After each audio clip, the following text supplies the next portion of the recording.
Hey, it's me, and I'm JV, the Antique Autistic. What you are looking at right now is my most treasured personal possession. Let me explain.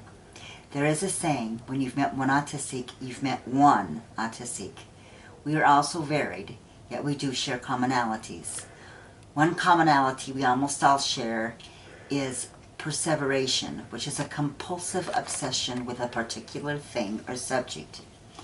New research has shown that there actually is a higher percentage of geniuses among autistics than among the general population. Also a higher number of savants.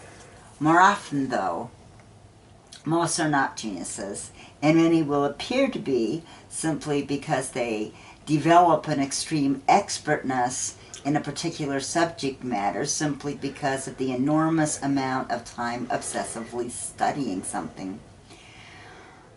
One reason, though, and not the only one, and probably not the primary one, that most autistics do not procreate and have children, I'm talking high-functioning autistics, is because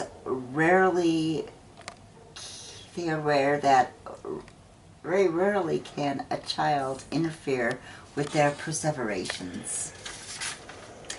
I've had a number of perseverations over my lifetime, but only one that never diminished or faltered in any way. It developed literally overnight when I was 6 years old. My perseveration, my obsession, was to have a child who grew up surrounded by a love I never experienced. I studied everything I could on it. I wanted a happy, happy child who grew up to be a happy, happy adult, and I assumed that we would be so close. I always believed that all of my children, including my firstborn, my daughter, that I was successful in this, and every time I thought of her, my heart burst with love. I had naively made assumptions that she adored me. It was 12 years ago when she and her husband split up that she had a family member inform me and Bobby that she didn't want us around, that she only put up with us to be nice, but that now that she was so upset she could not pretend anymore. And later I discovered from family members that she remembered being repulsed by me even as an infant because she thought I smelled bad.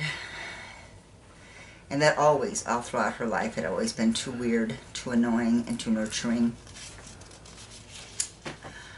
About 3.5 years ago, we had a wonderful day together, though. I mean, about 3.5 years later, after that, though, we did somehow have a wonderful day together, and she gave me this vase filled with wildflowers, along with a note saying really the most wonderful things a daughter could say to a mom. It was wonderful.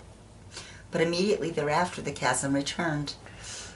I had my vase, though, as a physical reminder of that wonderful day. Sometimes I slept with it even.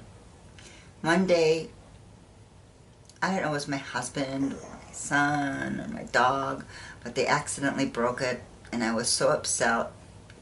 I felt like it was the only thing I had left of my daughter. I just said, that's okay, it was an accident, and ran into my bedroom and sobbed myself to sleep. When I woke up, my youngest son and husband were already awake, or rather, they had never gone to sleep.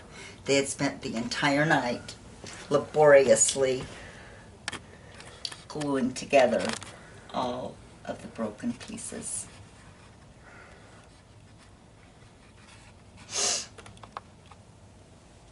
I now had my most prized possession again. When we moved out of our trailer, I left it there because it was painful.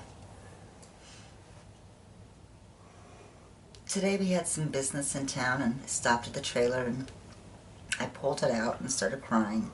Yes, a little bit about my daughter, but mostly about the fact that my husband and son had left me so much that they had stayed up all night to try to fix it. This is still my most treasured physical possession, but not only because of my daughter, but because of the actions, but now because of the actions of my husband and my youngest son. I appreciate them so much. There's been a little more healing, and it feels nice.